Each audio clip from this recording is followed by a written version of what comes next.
예, 여러분 안녕하세요.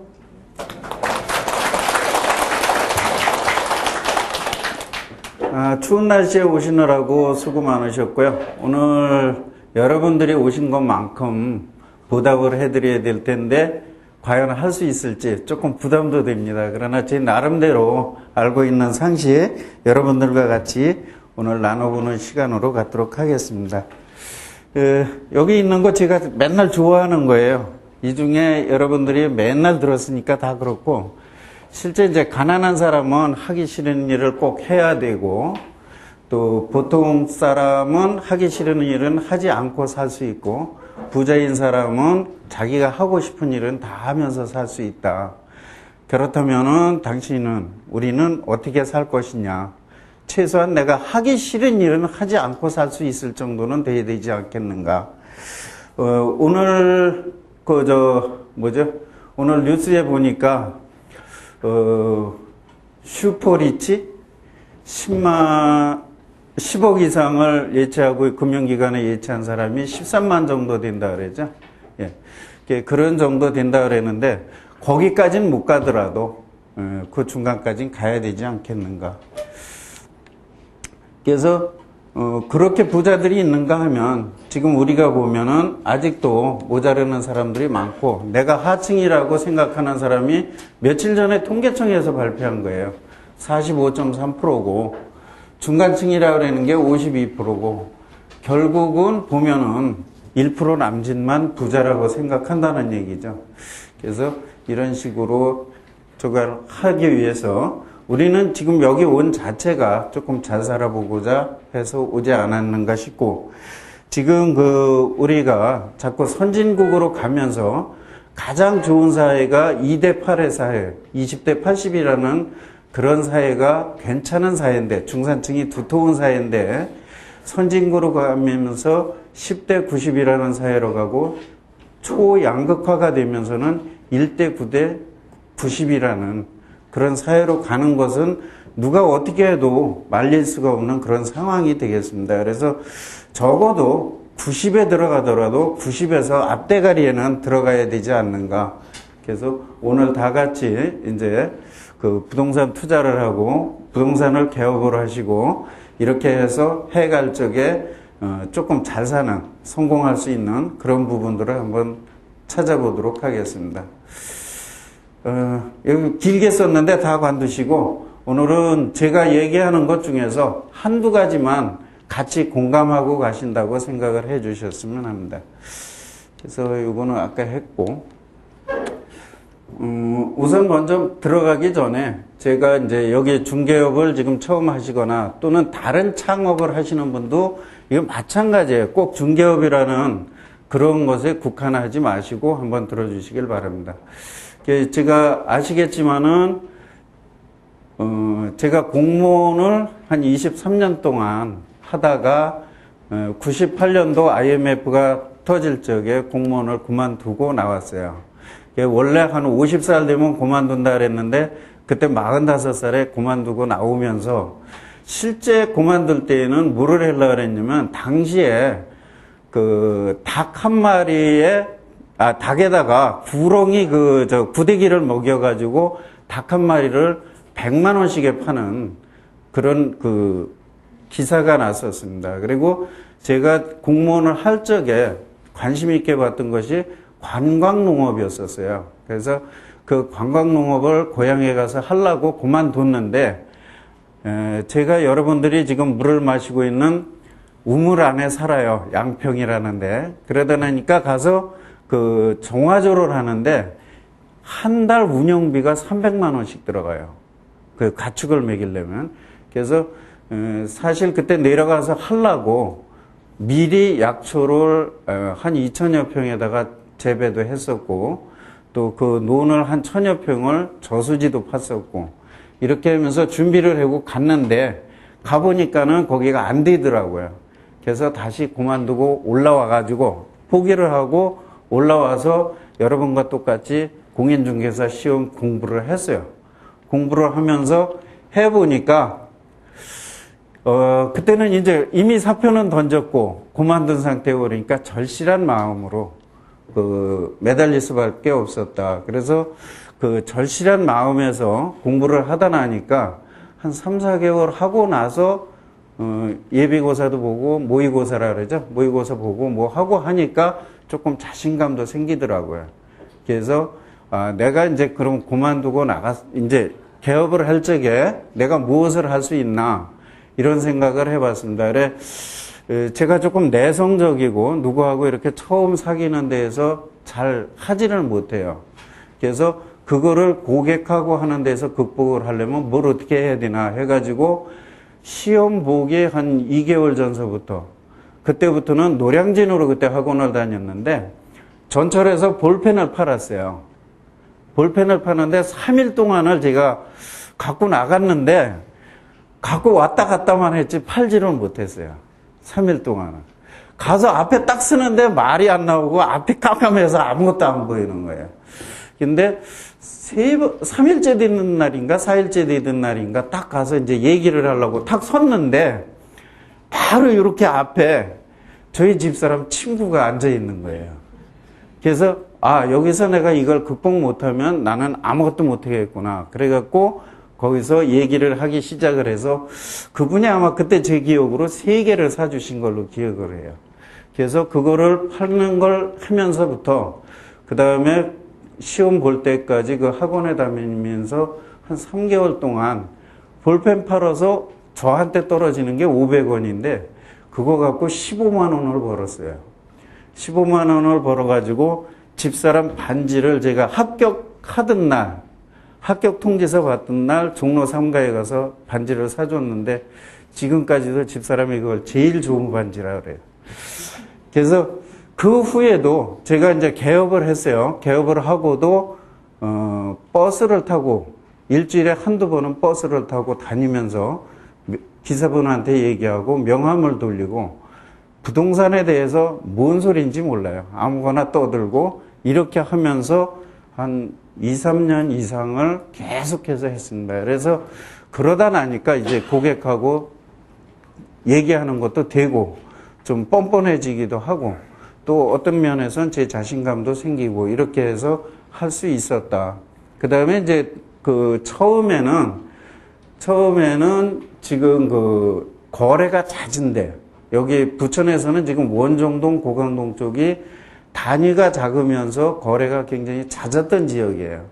역곡동 쪽도 잦은데 거기는 단위가 저쪽보다는 좀 크고 그래서 고강동 쪽에 가서 처음에 한 50일, 2달을 꼭 했는데 50일 동안 딱 했는데 해보니까 할만하더라고요. 그래서 이제 그 다음에 제가 원래 원했던 농지와 임야와 이런 거를 중개하기 위해서 오정동 쪽으로 옮기면서 자리를 잡아서 지금까지 하고 있습니다.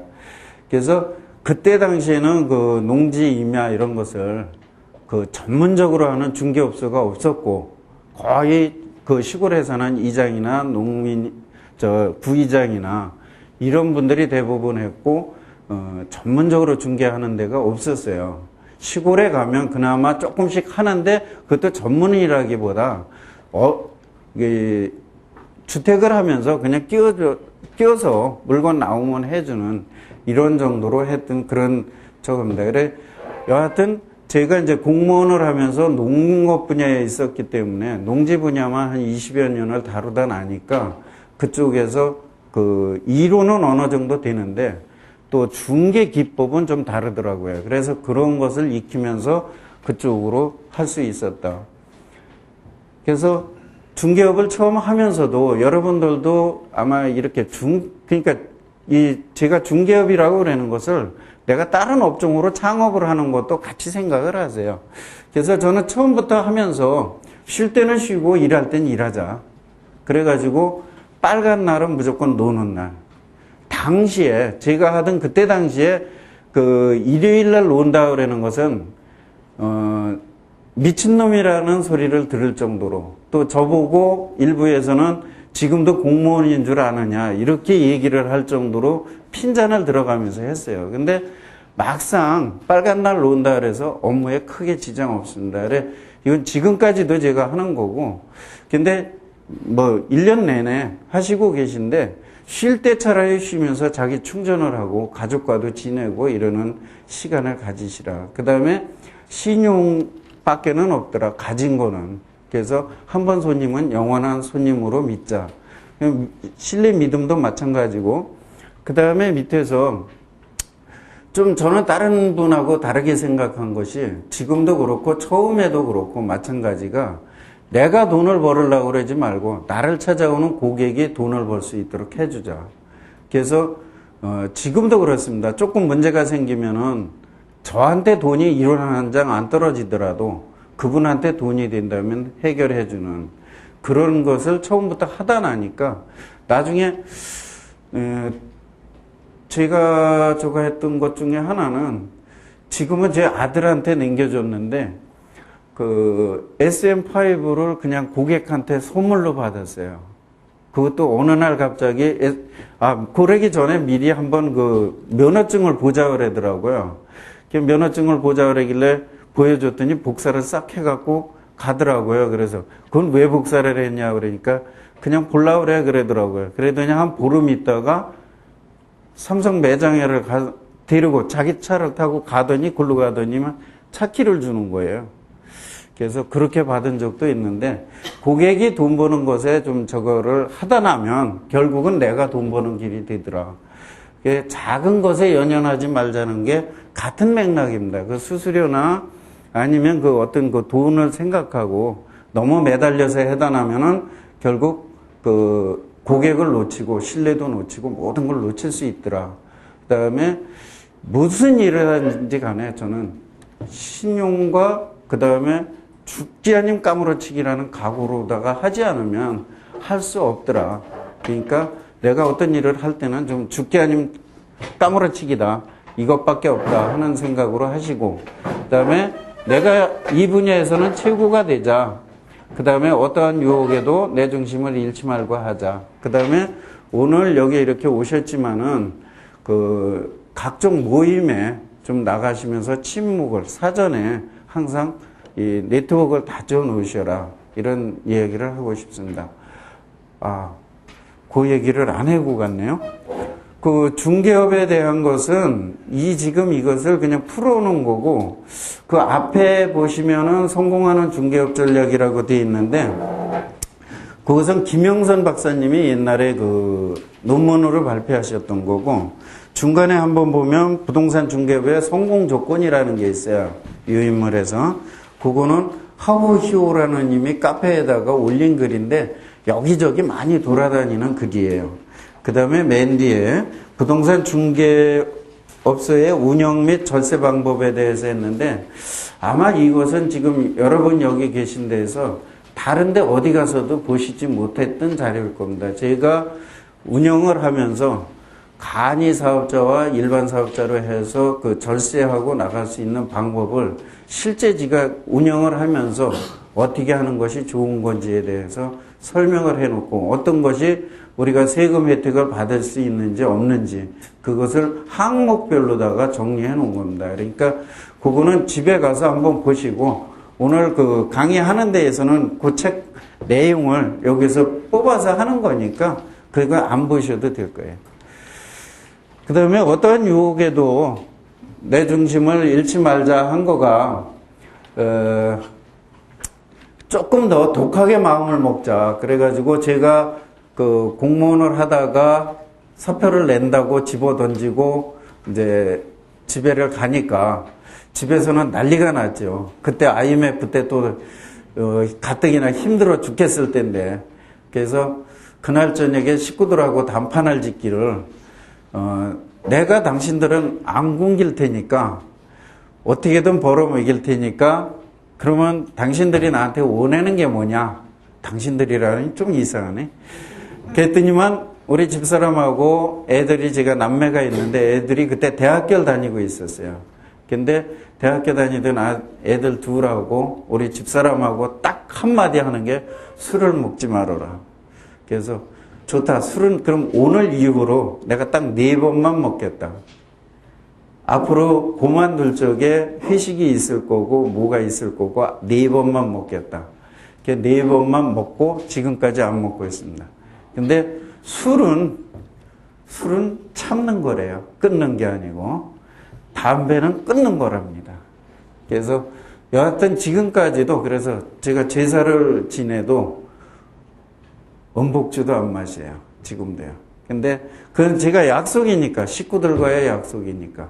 그래서 그럴 정도로 하고, 아까 같이 놀 때, 쉴 때 열심히 하자. 그 다음에 집에서 나올 때는 간이고 쓸개고 집에다 반납하고 놔두고 나왔다가 저녁에 들어가면 다시 집어넣고 가족들과는 웃어야 되니까 그렇게 지내야지만 성공할 수 있더라.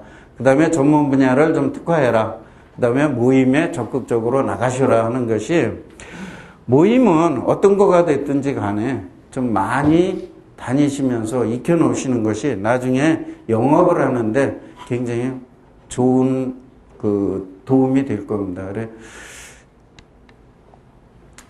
그 다음에 전문 지식으로 하자는 것도 마찬가지예요. 좀 세미나나 강좌 같은 거를 좀 많이 들어두셔야 되고, 가급적이면 1년에 한두 개 정도의 그 강좌는 좀 들어두시는 게 좋고, 또 부동산 쪽으로 중개업을 하시면서 반드시 그 공인중개사를 땄을 적에 제일 먼저, 또 부동산 투자를 하려고 할 때 제일 먼저 꼭 하나 정도는 강좌를 들어야 된다 그러면 권하는 것이 하나 있습니다. 경매 과정은 꼭 들어두셔라. 그래서 경매 과정을 들어두시면은 다른 거는 크게 거기서 배울 게 없어요.